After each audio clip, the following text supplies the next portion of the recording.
This is Faith Ignited, the podcast where we put God back into history.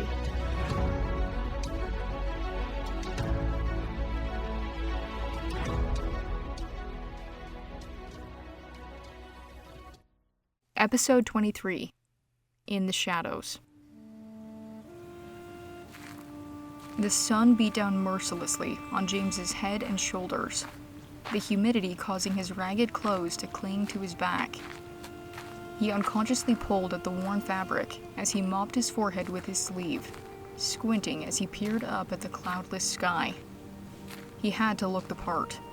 A desperate man seeking refuge from the life of bondage that he had supposedly fled. It was partly true. Perhaps that would make his story more convincing. He was indeed a slave, and even though he didn't have the muscles of a field laborer, he still had earned the calluses on his hands. As he saw the British encampment appearing in the distance, James clenched and unclenched his hands, steeling his resolve to move forward. They had no reason not to believe him, he reminded himself. He just needed to stick to the fabricated narrative. When he got close enough to be within sight of two guards posted without the encampment, James feigned a stumble in his step, his expression weary and defeated. "Halt!" barked one of the soldiers, stepping forward with a hand on his musket. "State your business." "Please," James cried out, his hands raised in a sign of peace. "I'm an escaped slave. I've run away from my master's farm to find freedom." The two guards exchanged glances, not looking too surprised by the announcement. James was sure that it was a somewhat common occurrence for escaped slaves to be seeking refuge behind the British lines. But still, the taller officer eyed James with a degree of suspicion. "Where do you come from?" "I came from a plantation near the York River," James replied, purposely keeping his answer vague. If they knew that he'd come from a plantation in New Kent, over 50 miles away, it might raise suspicion. Besides, he wanted them to see his knowledge of the local area as a possible asset. "I've heard that the British protect men like me," James added. "We do," the man said, assuming they are what they claim to be. He jerked his head to gesture that James follow him. "The general will know what to do with you." Heart pounding, James followed them past the camp's outer perimeter. The smell of campfires and damp earth filled the air as they walked between the rows of canvas tents. Redcoats moved about, paying them little attention. James was led to a larger tent at the heart of the camp. A pair of British officers stood outside speaking in hushed tones, but after exchanging a few words with the guard, one of them disappeared inside. Several agonizing minutes passed, and James felt anxiety curdle in the pit of his stomach. If this didn't go according to plan, he might be dead before sunset. Finally, the officer reappeared and gave a nod. The general will see him. James noted the lack of enthusiasm with which the officer spoke the title. It was clear that he did not have a great deal of respect for their commanding officer. Squaring his shoulders, James stepped inside. The tent was dimly lit, the air thick with the scent of ink and sweat. Sitting behind a desk strewn with correspondence and maps sat a stocky figure, robed in a scarlet British uniform. He must have been in his early 40s, with a round face and a prominent forehead. He wasn't a particularly handsome man, but he had a commanding presence, with sharp bluish-gray eyes, only heightened by the intensity of his expression. James noticed the tension around his eyes and the stiffness of his posture. So this was Benedict Arnold, the man who had nearly single-handedly sunk the American cause, now living out his promised position in the British Army.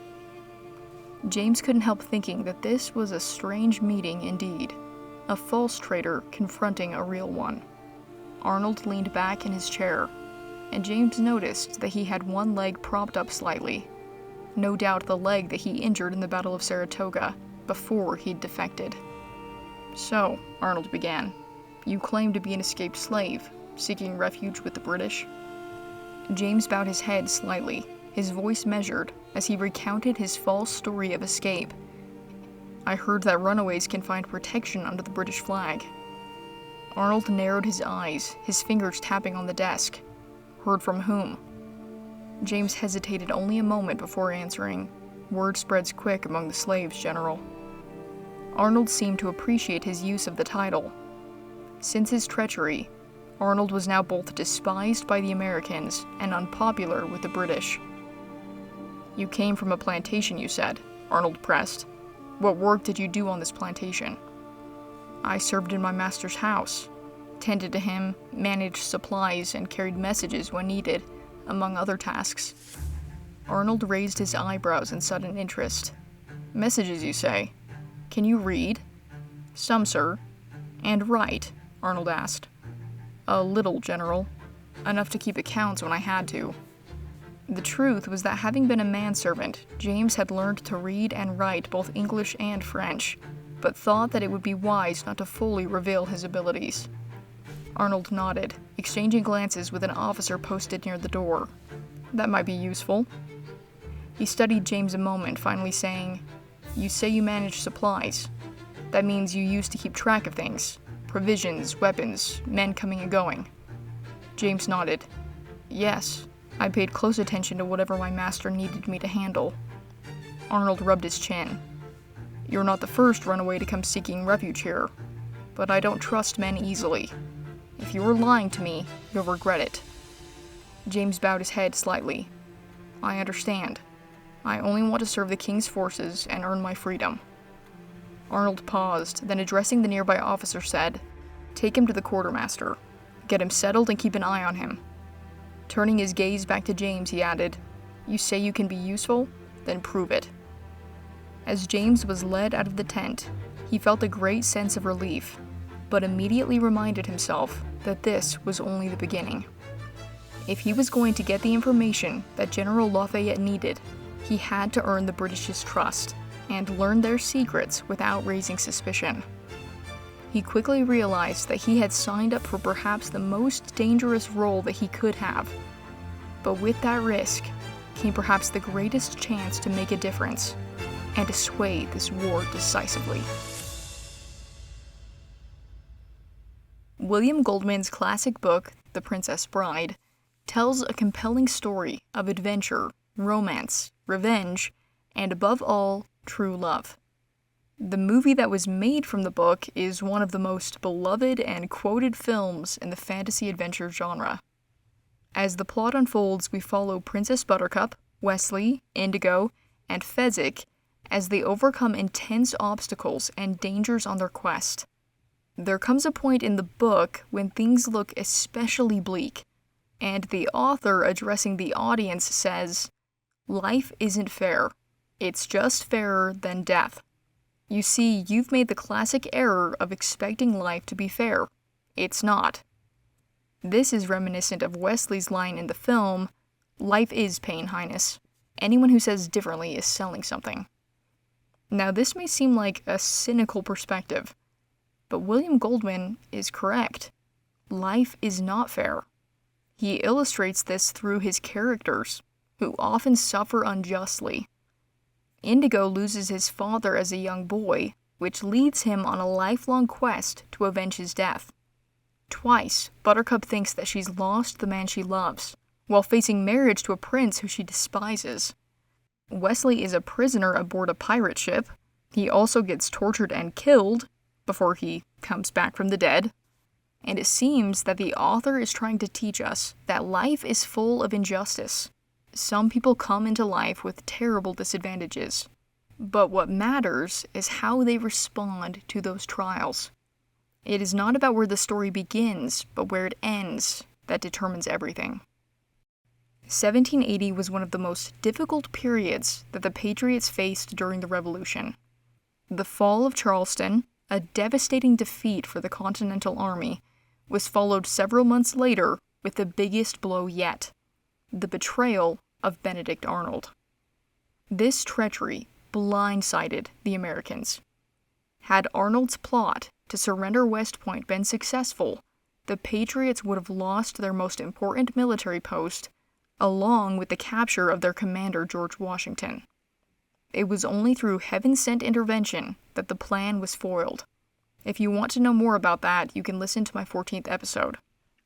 But morale was at an all-time low among the Patriots. The young Marquis de Lafayette had gone back to France for a year, and his return to America in 1781 brought a much-needed boost of hope and momentum to the American cause. Lafayette was a uniting force, and his unbridled enthusiasm and commitment was contagious. Most importantly, he brought with him the support of the French, which would be critical to their victory. After Benedict Arnold turned traitor, he was given a position in the British Army and commanded troops in Virginia.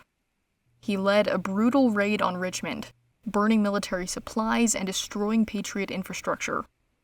In early 1781, Lafayette was sent by Washington to Virginia with 1,200 men. He was charged to do everything he could to frustrate the British in that quarter and to capture or kill Benedict Arnold if he could. And Lafayette may have been successful if Cornwallis had not arrived and taken over Arnold's command. But what Lafayette didn't realize was that Washington had an ulterior motive for sending him to Virginia. While constantly asserting that he planned to attack New York, Washington secretly planned to trap Cornwallis in the South. Even in correspondence, Washington did not tell Lafayette his real plans, knowing that the British might intercept those letters. So in essence, the French Major General, without knowing it, was sent to pave the way for Washington to come and join him later, so that they could create a concentrated attack that would hopefully force the British to surrender.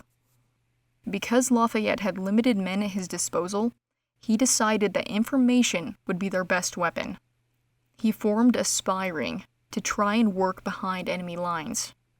This operation worked in tandem with Washington's existing spy network, but Lafayette was also able to use French officers and sailors as informants, and he specifically recruited enslaved African Americans, which isn't surprising.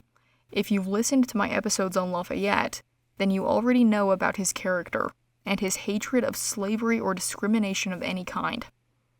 But one of the most valuable agents that he ever recruited was a man by the name of James Armistead. Armistead is a surname that comes from his overseer, William Armistead, so it's not something he would have actually been known by outside of maybe official documents. You see, James was born into slavery around 1748 in Virginia. Talk about a grossly unfair and disadvantageous start in life. Unfortunately, we don't have a lot of details about James's life before the war. Many of the conclusions that we draw about his upbringing come from deductions and secondary sources, but most historians agree that it was likely that James worked as a manservant rather than a field laborer. This would have given him access to education that he otherwise would not have had. It's possible that through this he learned to read and write both French and English. William Armistead owned a plantation in New Kent, but he also worked as a state-appointed military supply officer for the Patriots, managing logistics and provisions for the war effort. This position would have put William and possibly James in regular contact with American officers, including the Marquis de Lafayette. And if James was William's manservant, he would have had access to valuable military discussions and strategic information, making him a prime candidate for espionage. What we know is that in 1781, James received permission from his overseer to join the Patriot cause, and went to work under Lafayette as a spy. Now, whether or not James was actually educated, it's apparent from his actions during the Revolution that he was incredibly intelligent and resourceful, and Lafayette clearly trusted him implicitly, because he assigned James with a very dangerous task: to infiltrate Benedict Arnold's camp, posing as an escaped slave. You see, the British in November of 1775 had sent out something called Dunmore's Proclamation, which promised that any slave who escaped from a Patriot master would be granted freedom in return for British military service. Note that slaves owned by Loyalists were not included in this. because the whole point was to try and undermine the American cause by weakening their economy, creating discord, and, of course, gaining additional support for the British cause. So this was a tactical, not a moral move. If it had been an act of morality, they would have freed all the slaves. Keep in mind that the British had control of the colonies before the Revolution, and were actually the ones to implement the slave trade in the first place. The British still allowed slavery in their own empire, and many British officers and officials were enslavers themselves. But still, thousands of escaped slaves fled to the British territory, which created the perfect cover story for James Armistead to get behind enemy lines. As the war went on, the Americans actually extended some similar offers of freedom to enslaved African Americans who fought for them as well, but it varied depending on the state. Rhode Island, for example, formed the 1st Rhode Island Regiment, which was composed mainly of formerly enslaved men. And in the end, more enslaved men who joined the Patriots ended up gaining their freedom than those who fought on the side of Britain. Because despite the British's sweeping promises, thousands of those who had fled to their side were abandoned as the British withdrew their forces, left to be recaptured and re-enslaved. But as James became ingrained in the British camp under the guise of joining them, he became privy to information that would have been unthinkable otherwise. He gained the trust of Benedict Arnold, and then General Cornwallis when he replaced Arnold in Virginia. And it was under Cornwallis that James became a double agent, the first double agent in American history, feeding correct intelligence to the Americans and misleading intelligence to the British in order to confuse or misdirect their movements. It was an incredibly perilous role, and at any point it would have been only too easy for James to betray the Americans. But he didn't. He stayed loyal, and because he did, he was able to deliver information that helped to bring the war to its conclusion. James moved carefully through the British encampment, keeping his head down and his steps light. Soldiers lounged outside their tents, speaking in low voices. Some tended to their weapons, others played cards. James passed through them unnoticed, his thoughts turning. By now he had become accustomed to the British's routines, and he noticed many of the senior officers making their way to the general's tent. He knew what it meant. They'd likely be making plans tonight, and James intended to be there when they did. He moved casually, but his steps were purposeful as he made his way to the supply tent. Inside, he grabbed a tray, setting a bottle of brandy and several pewter cups onto it. Assigned to the officer's tent, James had learned that they always appreciated a drink while they strategized. He had worked hard to make himself indispensable over the past months, always available to carry water, tend to the officers' horses, and deliver messages. He also served meals, which frequently brought him within earshot of their discussions. Carrying the drinks, James strode to the large officer's tent. Adjusting his grip on the tray, James pulled aside the flap and stepped inside. The tent was spacious. The air was still stiflingly hot from the lingering heat and humidity of the day. A thick rug covered the packed earth, and the officers were gathered around a wooden campaign table, studying a large map of the Chesapeake. Cornwallis sat in the center, leaning forward as he listened intently to what his men were saying. His eyes glanced up briefly as James entered, but his attention quickly returned to the conversation. James silently went about pouring their drinks, being mostly unacknowledged by the officers. The deep-water port that the Chesapeake offers is a perfect location to receive reinforcements, one officer observed, leaning over the detailed map. Cornwallis nodded. We'll have to move more forces down. New York and Philadelphia won't be of use. The Americans will be distracted thinking that we're heading their way. We'll need a place to hold, another officer added. If we can secure a strong defensive position, we can interrupt the Americans' growing strength. Cornwallis scoffed. The Americans are a rabble of farmers and traders who fancy themselves soldiers. The French are our concern. He slammed his hand down on the table. Capturing that blasted boy would be the fastest way to crush their enthusiasm for this rebellion. I'd love nothing more than to send him back to England in chains and see what the French make of that. James knew that the boy Cornwallis referred to was Lafayette. At 23, the French Major General was a child in their eyes, and Cornwallis had for some time been intent on capturing him.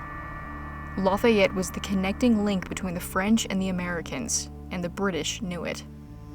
"Never mind the French," another officer interjected. "We just need to outlast them." Cornwallis rose, stabbing a finger at the map.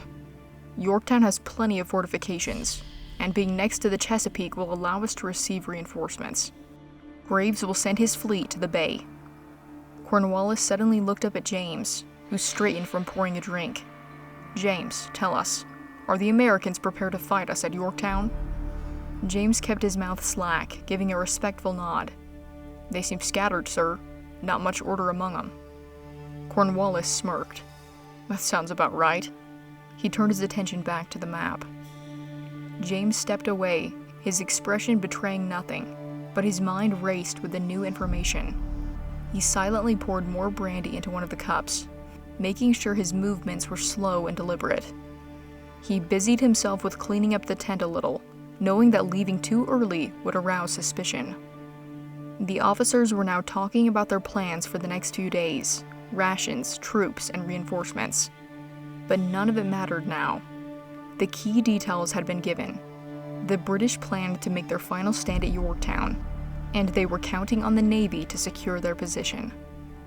If the Americans and French could act quickly, they might have a chance to trap Cornwallis before his reinforcements arrived. As the conversation wound down, James took the opportunity to slip out. He glanced around to make sure no one was watching him as he made his way toward the shadows. The camp was quieter now, the soldiers focused on their own duties. James moved quickly, repeating the information that he had just learned in his mind to ensure that he forgot nothing. He kept his pace quick but cautious. Since becoming a false British informant, he'd been able to move freely between camps, but he knew better than to become complacent. Under the cover of darkness, he worked his way past the outer patrols. He'd become accustomed to trekking across country under the cover of night, but this time he moved with even greater caution. This message had to reach Lafayette, and soon. When he came within the bounds of the American camp, the sentries hailed him, before recognition dawned and they rushed him to Lafayette. The Major General greeted him with his usual enthusiasm. "James, my friend," he said in his thick French accent, "what have you found?" James quickly relayed the British's plans, how Cornwallis had chosen Yorktown as his stronghold, the reliance on Admiral Graves's fleet, and the belief that the position was unassailable. Lafayette listened carefully, his elbows resting on his knees as he soaked in the new information. "This is exactly what we needed," Lafayette said. "Washington and Rochambeau must hear of this. If we act quickly, we might yet have the upper hand." But James's work wasn't over. As the siege began, he continued to infiltrate the British lines, gathering updates on their dwindling supplies and growing desperation. Each time he returned to Lafayette with new information, the American and French forces tightened their hold. James was watching from a hidden position as the British marched out of Yorktown. The defeated army laid down their arms, their flags furled, as the combined American and French forces looked on. James saw Cornwallis's second-in-command offer his sword in surrender, a symbol of the British's defeat. As he stood alone in the shadows, James's heart swelled with a quiet pride. He had played a significant part in this victory. Very few understood his role in all of it. Perhaps few ever would. But in his heart, James knew that freedom wasn't won in grand gestures alone. Sometimes it was won in the quiet moments, in the courage to listen, and in the risk to speak. The intelligence that James Armistead delivered to the American and French forces was pivotal to the success of the siege of Yorktown, and ultimately, the American Revolution. James relayed information about Cornwallis's plans and troop positions in Yorktown, allowing the Americans to know their vulnerabilities and act accordingly. At the same time, he was feeding misinformation to the British, leading them to believe that they could hold out longer than they actually could.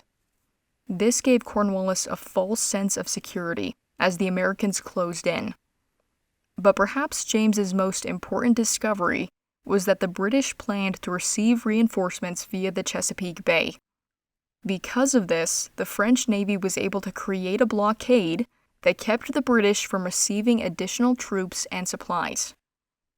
This forced Cornwallis's surrender in 1781, and it was this decisive victory that broke the British's resolve to keep fighting, leading to the negotiations that resulted in American independence. No one knows how much longer the war might have gone on, or if the odds may have changed without this victory. But there is no doubt that James's efforts made a monumental difference, if not all the difference, to their success. After the war, many African Americans who had fought as patriot soldiers were able to claim their freedom, as promised by their specific states, but not James. Having worked as a civilian spy, there was no guarantee of freedom for those who performed non-combatant roles. Because of this, after the war, James went back to being a slave. Now, it seems impossible that anyone could have so completely overlooked James's role, and that a mere technicality could have kept him from earning his freedom. But fortunately, not everyone forgot about James's contribution. In 1784, Lafayette made another trip to America to see the nation in its independent state and to visit George Washington at Mount Vernon. While he was in Virginia, it seems that he heard about James's continued enslavement, and he wrote a letter to Congress describing the service that James had rendered and asking for his freedom to be granted. He wrote, "This is to certify that the bearer by the name of James has done essential services to me while I had the honor to command in this state.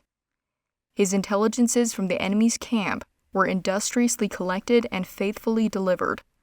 He perfectly acquitted himself with some important commissions I gave him, and appears to me entitled to every reward his situation can admit of. Done under my hand, Richmond, November 21st, 1784, Lafayette." It's likely that James and Lafayette met again in person while on this trip, or that Lafayette had the letter delivered to him because James used this letter to petition the Virginia legislature for his freedom in 1786. He did this, it would seem, with the support of his overseer, William Armistead. In his petition, James humbly asked that he be granted his freedom, based off his services in the Revolution, expressing belief in the natural right to freedom, and asking that his enslaver, from whom he'd experienced everything which can make tolerable the state of slavery, be compensated. The legislature chose to grant James his liberty. No doubt a key factor was the personal testimony from the French Marquis, who was widely considered a great military hero. So James began his life as a free man.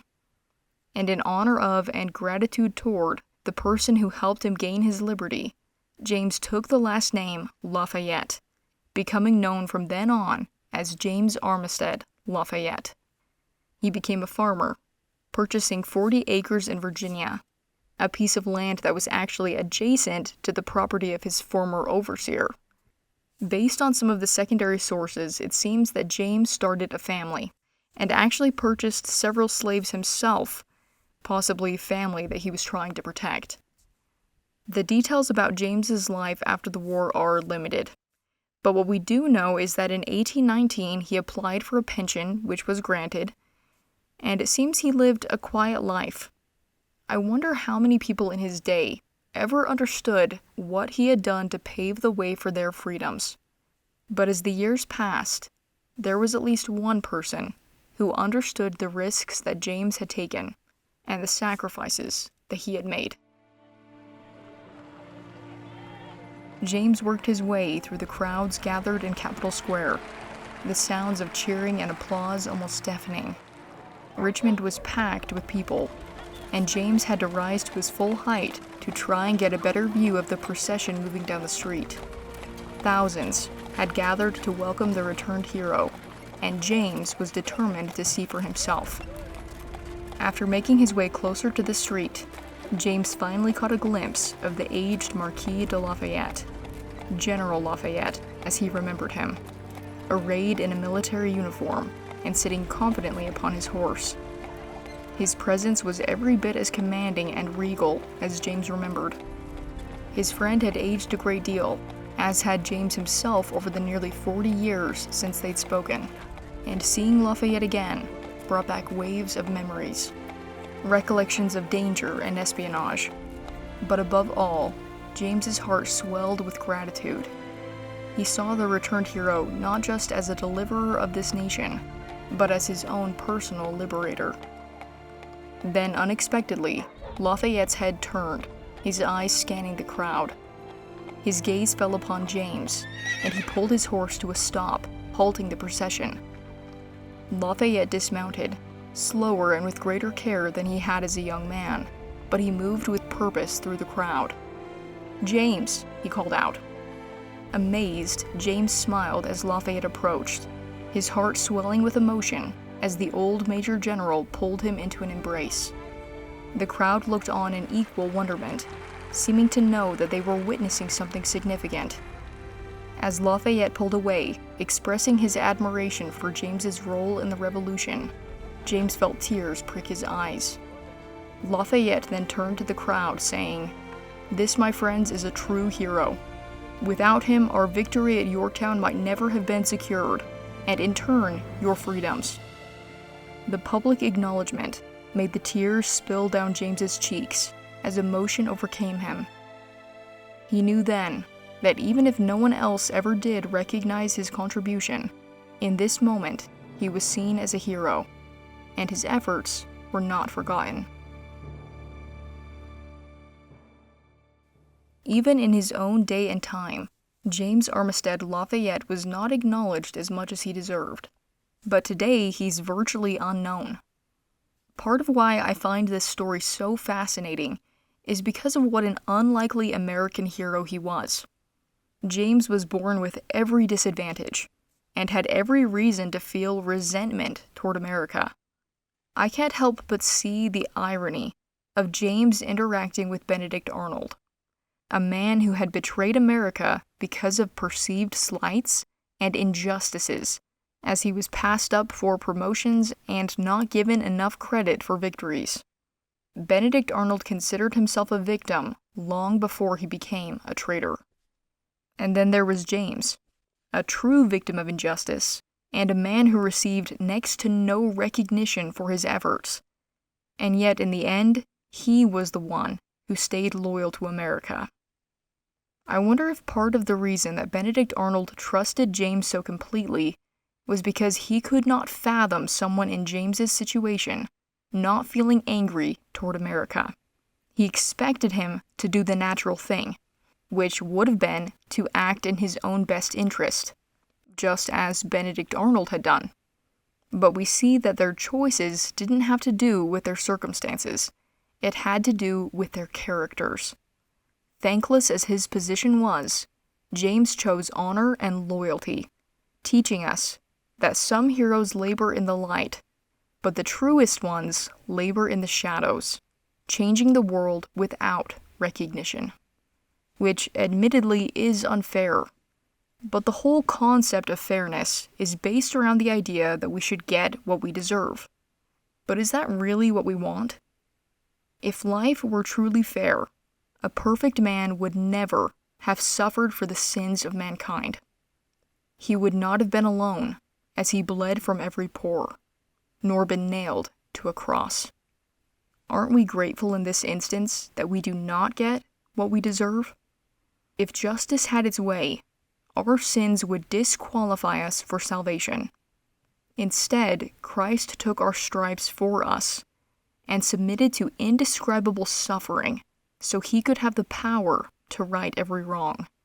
And this he does more often than not without the gratitude that he deserves. Think about it this way. Isn't it amazing that Christ doesn't resent us? How easily he could hate us for causing him so much pain. But he doesn't. Paul taught that Christ became perfect through the things which he suffered, and that through his sufferings he became the source of eternal salvation to all that obey him. This teaches us that pain can actually be a good thing. It gives us compassion and strength that can be gained in no other way. Christ was prepared by his suffering, and we can be prepared to be his instruments through ours. It is only through Christ that we learn to not use our pain as a weapon to destroy, but as a tool to build. In The Princess Bride, there is this overarching theme of true love, and that it's the greatest power in the world, stronger even than death. The character Indigo, conversely, is motivated by revenge, bitter over what happened to his father. In the movie, Indigo has a happy ending, but in the book, he actually ends up dying from his duel with his father's killer, sacrificing his life to try and right a wrong. It's really a tragedy. What Indigo didn't understand was that someone had already given his life for that purpose, and his own life would have been better spent seeking to lift and heal than hunt and destroy. I just hope that when God allows us to pass through something hard, through no fault of our own, we can follow the example of the Son of God, who in the midst of his greatest agony replied to the Father, "Thy will be done," or in other words, "as you wish," which we learn from Wesley and Buttercup really means, "I love you."